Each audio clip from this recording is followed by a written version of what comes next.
प्राचीन काल के जो ऋषि थे ना, वो खाना खाने से पहले ग्रैटिट्यूड दिखाते थे, ईश्वर के प्रति शुक्रियादा व्यक्त करके खाना खाते थे। ये जो प्रैक्टिस थी ना, ये प्रैक्टिस साइंटिफिकली भी बहुत सही थी और साथ ही साथ ये ना मेंटल हेल्थ के लिए भी बहुत जरूरी थी। जहां तक साइंस का सवाल है वो ये कि खाने में जो है ना वो वाटर कंटेंट होता है। जब आप खाने के प्रति ग्रैटिट्यूड दिखाते हो तो आपके ग्रैटिट्यूड के फीलिंग में फोटॉन्स होते हैं और ये फोटॉन्स जाके खाने में मिल जाते हैं, और जब ये खाने में मिलते हैं ना, उसके वाटर कंटेंट से इंटरैक्ट करते हैं तो वो उसके इंटरनल स्ट्रक्चर को बदलते हैं।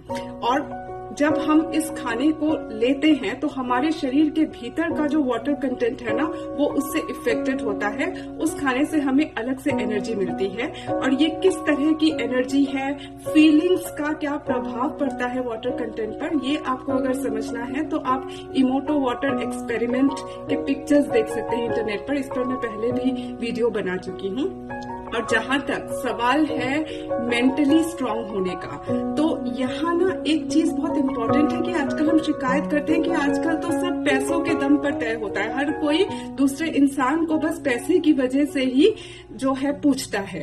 तो ये जो कल्चर है ना, इस कल्चर को बीट करने के लिए मैसिव लेवल पर प्रयास की जरूरत है। अगर हमारे दिमाग में ये बात है ना कि हमारे पास पैसे हैं, हमने खाना खरीद लिया और हम खा रहे हैं, तो ये जो ग्रेटिट्यूड का फीलिंग खाना खाने से पहले दिखाना, ये ना इस कल्चर को तोड़ता है। ये हमारे दिमाग में एक चीज बैठाता है, जरा सोच करके देखिए कि ये फसल अगर उगी ही नहीं होती तो हमको खाना कैसे मिलता, अगर ट्रांसपोर्टेशन हुआ ही नहीं होता तो ये खाना हमारे घर तक पहुंचता कैसे। और इस खाने के निर्माण में देखिए पंचतत्व का कितना बड़ा योगदान है कि मिट्टी जो है, पृथ्वी तत्व, वहां पर ये फसल उगी है, हवा, पानी और सूरज की रोशनी से अग्नि, ये सब इस खाने को बनाने में लगी है, तब जाकर के ये खाना हमें मिल रहा है।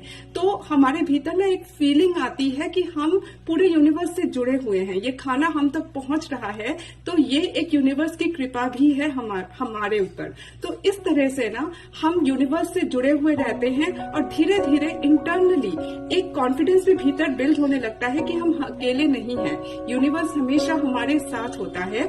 और हर चीज पैसे के दम पर तय नहीं होती कि जिसके पास पैसा होगा वही जीत लेगा।